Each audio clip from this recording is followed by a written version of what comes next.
Now, banking, that's been the other big topic of the week. You've called for a levy to be implemented, that banks to pay about $100 million a year. Can you just explain exactly how this would work and what it would be used for? Yeah, sure.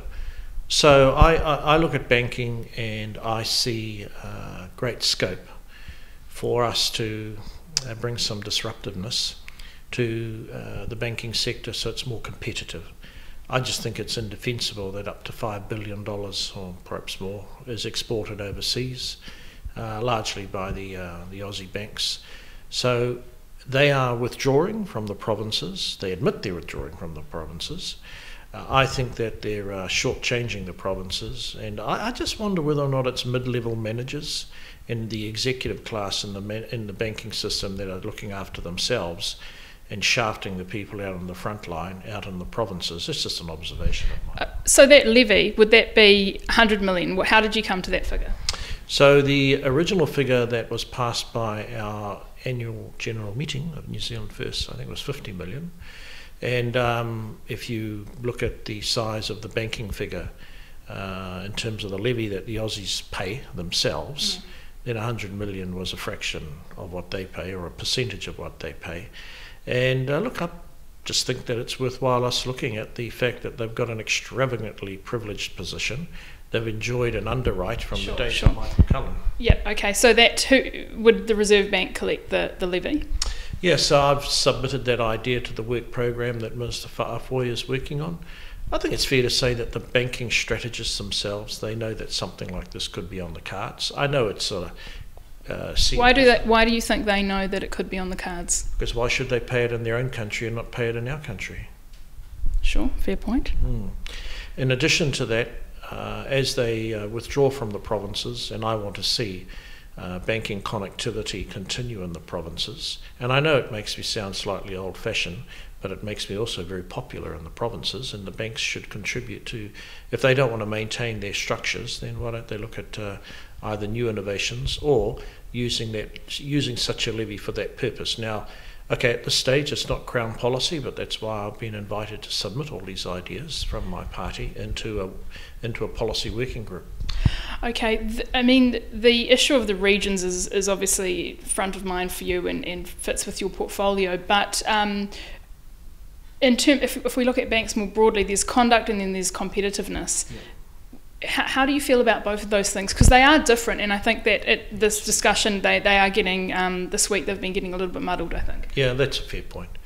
So the report on conduct, I found to be contradictory. At one level they said there's no systemic problems, and then they said that they lack the authority anyway if there were systemic problems.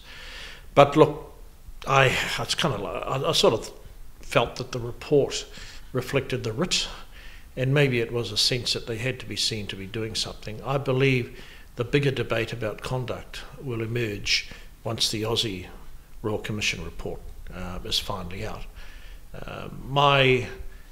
Whilst there's some good politics around conduct, obviously, but the reality is, for me, I'm a regional champion. I'm an economically literate politician in an economy that I think struggles from competitiveness, whether it's the cost of food through supermarkets, the cost of money through the banking system, the cost of building supplies, or indeed the cost of fuel or the cost of insurance.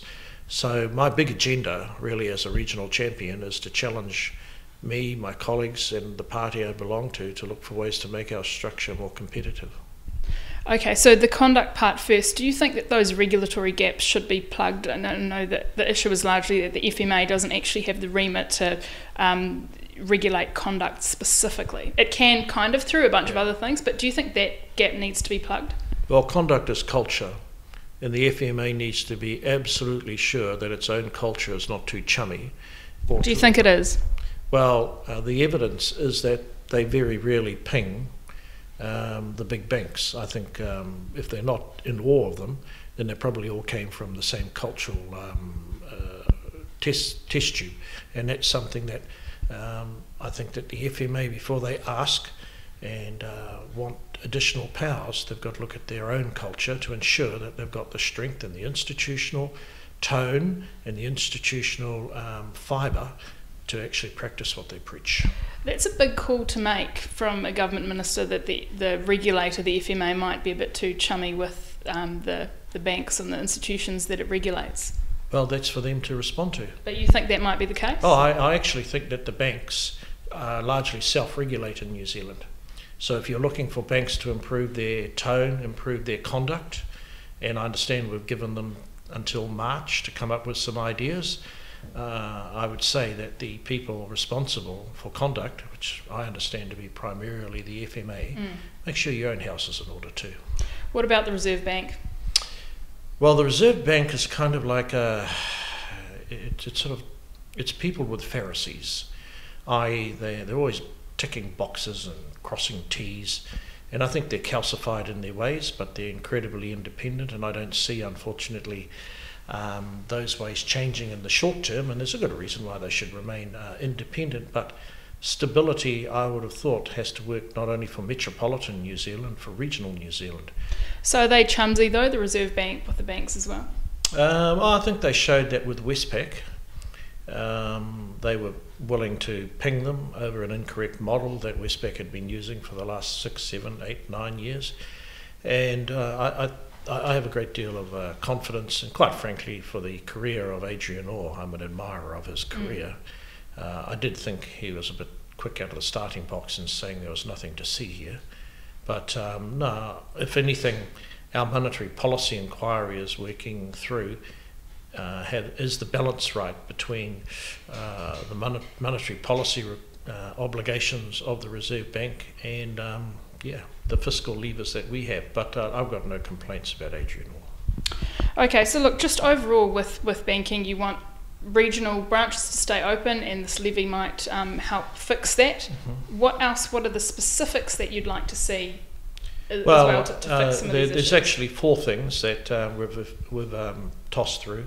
That open banking obviously is a major new opportunity, and I've been told by Minister Fa'afoi that he's got work underway as to what can the Crown do to expedite that. That's the second thing. The third thing, I'm hoping that the Reserve Bank has a look along with us whether or not the banks should continue to own their own money clearing system. Whether or not that's revamp the SWIFT system. Yeah, so there's obviously the upper shelf, which is at the Reserve Bank, and then there's the banking owned system, and it may be that it's not really an impediment to more competitiveness, but I think that we should be reassured that it's not seen as an impediment to further competitiveness. And I'd say the fourth thing. So just on that, are we talking about SWIFT there, the Reserve Bank system, but then also the international? No, I'm not talking about the international settlements. Okay. I'm not talking about the bank overnight recalibration. I'm talking about a system that's owned by the banks that trade in New Zealand. And so Chris Payments NZ. Correct. And Chris Fa'afoi, I've sent the issue to him. And I guess on the last point, I'd say, I think that where the banks are unwilling to go is they'll provide us with debt finance, but they don't have a tradition of providing us with equity finance. They do, however, have a lot of influence over the allocation of equity in the terms of savings. And I really feel that both the Cullen Fund and our KiwiSaver funds, I'd really hope to see more of those funds going into productive areas in regional New Zealand. The Cullen Fund is totally independent, but I fail to see how the Cullen Fund should continue to be allowed to buy farms, for example, in South Island and Southland, and then employ corporate management techniques, pouring on the nitrates, and kind of worsening the situation of the negative externalities from farming. So I don't quite see why the Cullen Fund managers are allowed to do that. From an environmental perspective? Well, number one, the environment or the community is having to internalise the cost of those negative externalities. Just because they're the Cullen Fund and they get all this billions of dollars from our government, and they jealously guard their independence, Mr. Winneray should never think that he is beyond criticism himself. Right, so you think a mandate for their investments need tweaking, or they just need to think a bit more differently about what they invest in? Number one, this isn't a perennial debate, and others have talked about whether or not they should be investing the pūtea in those areas that maybe generate moral hazards and whatnot. Sure. But I would say that there's a lot of startups. We have an acute shortage of capital in the VIF area. Sure. And there's an enormous amount of capital, and I'd like to see them dedicate some of that capital to that end, rather than believe in their own magic that they caught the uprising tide of asset values over the last 4 to 5, 6, 7, 8 years. Don't for a moment think that that's a recipe totally for the future. Okay, Minister Shane Jones, thank you so much for your time, really appreciate it. And I'm Janae Tipsherani from interest.co.nz.